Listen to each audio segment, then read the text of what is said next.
afternoon. My name is Mike. I am a sport coordinator here in Seneca's Athletic and Recreation Department. Hope you're having a good week so far. Obviously, the last few days we've had some almost summer-like weather, so that's been nice, and hopefully you've had a chance to get outside and go for a nice walk or a run or some kind of activity to stay well. Because before you know it, it will be cold and will be a little bit more of a challenge to get outside and stay active.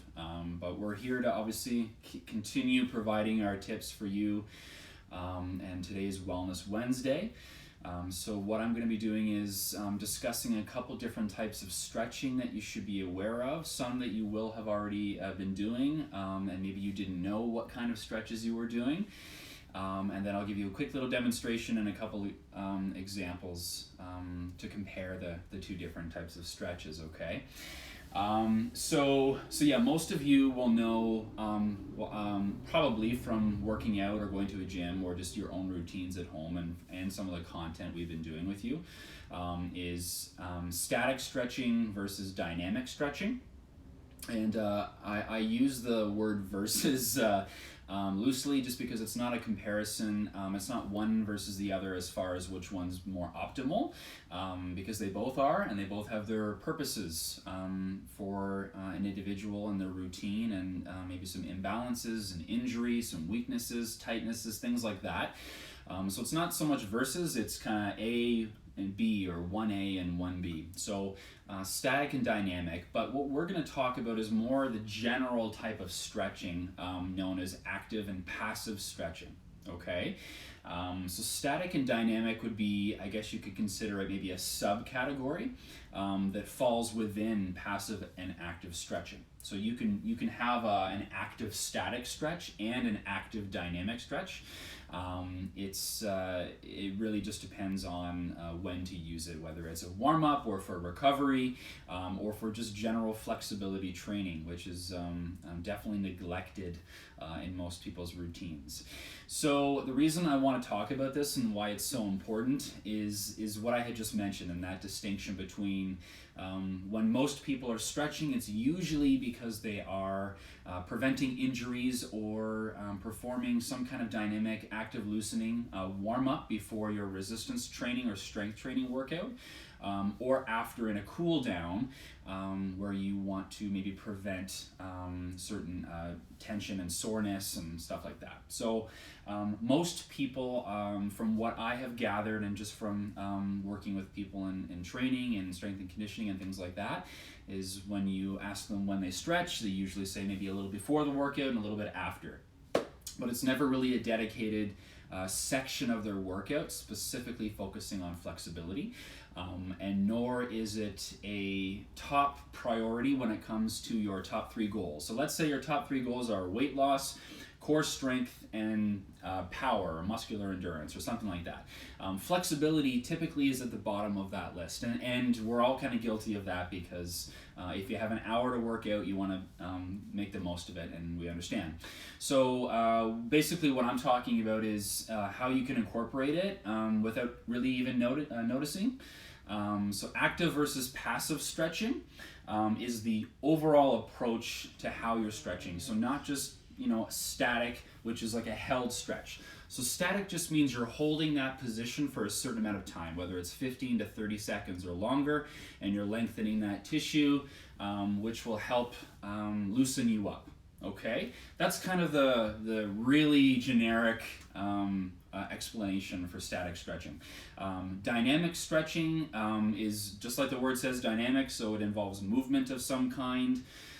So whether that's kind of like lunges or side lunges or active loosening, it involves a little bit more of a movement, not to say ballistic, so there's not a lot of excessive movement, but that's your kind of typical stretching. So active and passive is what I'm going to break down. So let's start with active stretching. So active stretching is basically involving at the joint one muscle group is, I guess you could say, shortening or contracting, while the other one is being lengthened or relaxed, I guess you could say, although it's not entirely relaxing. So a good example of that would be a hurdler stretch. So if you're doing like a hamstring stretch, or even just me sitting on this ball, I can dig my heel into the ground and reach towards my toes, and I feel that under my hamstrings. I obviously have really tight hamstrings and poor range of motion, but this would be considered an active stretch. This is very common, obviously, most of you are probably already doing, okay? A passive stretch is when you are adding an external force or assistance to the movement. So that could be you're using a wall. So if I use a wall behind me to stretch my chest muscles, the pressure is being applied from where my hand is on the wall, and it's applying that stretch here, and it's requiring less energy on my part because the opposite muscles aren't really doing anything. It's relaxed stretch. So I'm just kind of holding this position here as opposed to doing it on my own, which would be putting my arms back and doing it without the external force or assistance. Okay, so again, that's the really generic summary of active versus passive. So just to get into a little bit more detail, so when you're doing an active stretch, like I had said, you're involving the contraction or shortening of one particular muscle. Let's say it would be considered your agonist muscle, okay? Versus the opposite, the antagonist, which would be lengthening. So usually when you're doing this, it involves one muscle contracting and holding your leg up while the other muscle stretches. So it actually takes a little bit of effort because part of it is kind of a little shaky, and you'll notice that little shakiness, which is completely normal, in order for the other muscle, the opposite one, to lengthen. Okay, so that's your kind of standard active stretching. Typically, you would not go beyond your natural range of motion. And what I mean by natural range of motion, basically, if this is as far as I can go comfortably, I can feel the tension, but there's no pain necessarily here. That's as far as I can pretty much go, unless I was to have someone kind of push on my back for whatever reason, but that would be considered a passive stretch. Also, you can use bands. So you can always wrap that around your foot and kind of pull on the toes. Or if you're lying down on your back, you can do a very similar stretch where you, instead of holding your leg up, you're using a band to pull your leg. So that's an external force that you're using as assistance to perhaps push beyond your natural range of motion. So if you were to lie down on the ground, and maybe I'll get in the ground position for you here, and let's just say I'm going to try to hold my leg up as far as I can do it comfortably, which is not very far. But I'm going to lie down, and I'm going to lift my leg up. I'm going to point my toes straight up. The reason you do that is you actually make it a little bit easier, and the nervous system won't be as fired up, and you'll know what I mean by that. You'll feel a tingling sensation. It's normal, you don't need to stress that tingling, but if you point your toe up, it relieves a little bit of the tension. If you go like this, what we call dorsiflexion, you'll feel more of a stretch. So for me, with my lack of range of motion and flexibility, I'm going to point the toe up, and what I'm going to try to do is put my other leg straight down as well, and I'm going to try to pull it as far back as I can. So my hip flexor, which is on the front here, is really shaky because it's having to hold the leg up in order for me to get this stretch on the back, the hamstrings, okay? So this is kind of like a regular stretch that you could focus on your hamstrings, but your hip flexors are also engaged as well. So again, we call that reciprocal inhibition. So basically it's just firing one muscle while you're stretching the other. Now, let's say that was too difficult, or I felt maybe I wasn't getting quite the benefit of the hamstring stretch because most of the effort was going on my hip flexor for holding my leg up. Then you can do a passive stretch. So this requires less effort. The other muscle will be relaxed. The hip flexor will not be in a contracted phase. So for example, I can use a band or pretty much anything, a towel, you name it, skip rope, whatever. Or your hands, or you can use a partner, maybe an exercise professional can help you. And really all I'm doing here is I'm pulling back. Now, if my natural range of motion was here without holding it, I can pull beyond that now which normally I wouldn't be able to do on my own while just holding my leg up. So this is a passive stretch. So there's an external force being used here for assistance to push beyond my natural range of motion. So for example here. Now as long as you don't feel that too bad and you're getting a good stretch, it's not harmful. You can still do it. It's again, a lot of you will have been doing passive stretches without realizing it. So for example, if you do a hamstring stretch by putting your foot up onto a bench or a stool, so if I have a chair or a couch and I raise my foot up, that's actually a passive stretch because you're using that object. Let's say it was really high and you wouldn't normally be able to lift your leg that high. That object now is assisting you, holding it in that position that's well beyond your normal range of motion.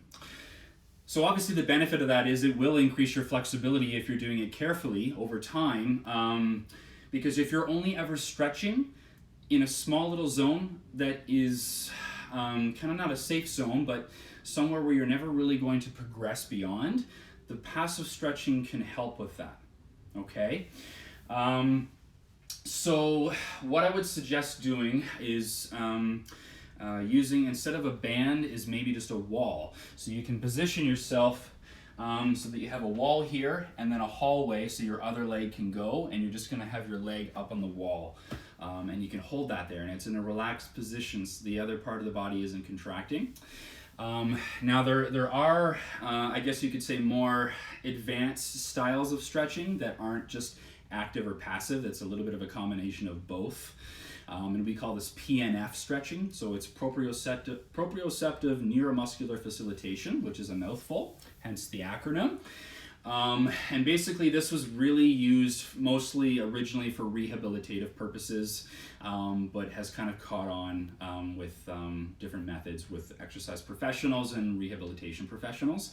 And PNF stretching is basically, it's applying resistance at different stages of your range of motion. So when I showed you the hamstring stretch where I could lift my leg only to about 90 degrees at the hip, and then I do it a little bit more, and then there's a partner usually working with you, or you can try doing it by yourself, where you would apply, you're pushing against that force while they are pushing against that way. So you're kind of working both active and passive at the same time. So that one's a bit more advanced. I would try to stick with your traditional active and passive static stretching. Okay? So I know I rambled on there, but those are your two kind of main forms. The whole reason we're talking about this right now, and the reason I'm bringing it up, is you do kind of need both. So if you're really only ever working active stretches, you're never really going beyond that range of motion where you can really improve your flexibility, as long as you're doing it carefully. And if you're really only ever doing the other one, you're not getting that balance from the opposite muscle that's shortening and contracting, where you can kind of build up the strength at the same time as your flexibility. So it's a bit of a bonus. So I'd recommend kind of maybe doing your research and kind of find a collection of passive and active stretches that you can incorporate into your routine. Okay, so hopefully that wasn't too much information for a Wednesday. Thanks for joining me, and we'll post this video later if you're watching this in the future. It is Wednesday right now, but thanks for tuning in. So have a good rest of the week, and be well, everyone. Thanks.